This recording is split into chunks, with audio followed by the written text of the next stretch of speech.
শেখ রেহানার স্বামী শফিক আহমেদ সিদ্দিকের আয়কর নথি জব্দের নির্দেশ দিয়েছেন আদালত। দুদকের আবেদনে 8.5 কোটি টাকার অবৈধ সম্পদ অর্জন মামলায় এই আদেশ দেওয়া হয়েছে। এদিকে 1000 কোটি টাকা দুর্নীতির অভিযোগে র্যাবের সাবেক মহাপরিচালক হারুনুর রশিদের ব্যাংক হিসাব জব্দ এবং জাতীয় বিশ্ববিদ্যালয়ের সাবেক 2 ভিসির দেশ ত্যাগে নিষেধাজ্ঞা দিয়েছেন আদালত।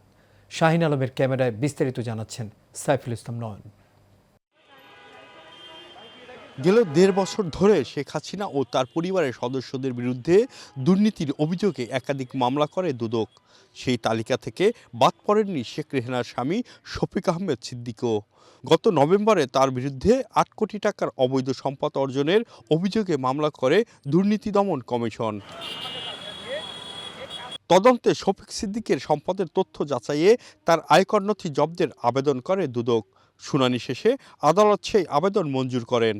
ডক্টর শফিক আহমেদ সিদ্দিক ওরফে শফিক আহমেদ সিদ্দিকের নামে জ্ঞাত আয় বহির্ভূত সম্পদ অর্জনের অভিযোগে গত 20 নভেম্বর 2025 তারিখে একটি মামলা হয়েছিল দুদকে। তার প্রেক্ষিতে দুর্নীতি দমন কমিশনের সেই মামলার তদন্ত কর্মকর্তা আয় ব্যয়ের হিসাবের সঠিকতা যাচাইয়ের জন্য আয়কর নথি জব্দের আদেশ চেয়ে বিজ্ঞ আদালতে আবেদন করেছিলেন। বিজ্ঞ আদালত আজকে সেটি মঞ্জুর করেছেন। এদিকে ক্ষমতার অপব্যবহার করে 1000 কোটি টাকার অবৈধ সম্পদ অর্জনের অভিযোগে র্যাবের সাবেক মহাপরিচালক হারুন অর রশিদ ও তার স্ত্রীর সব ব্যাংক হিসাব জব্দের আদেশ দিয়েছেন আদালত।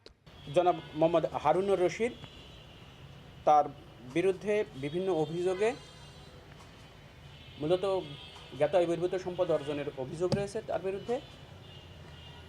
তার বিরুদ্ধে দুর্নীতি দমন কমিশনে অনুসন্ধান চলমান। অনুসন্ধানকারী কর্মকর্তা তার সম্পদ এবং স্থাবর অস্থাবর সম্পদ জব্দ এবং তার ব্যাংক হিসাব অবরুদ্ধের জন্য বিজ্ঞ আদালতে আবেদন করেছিলেন।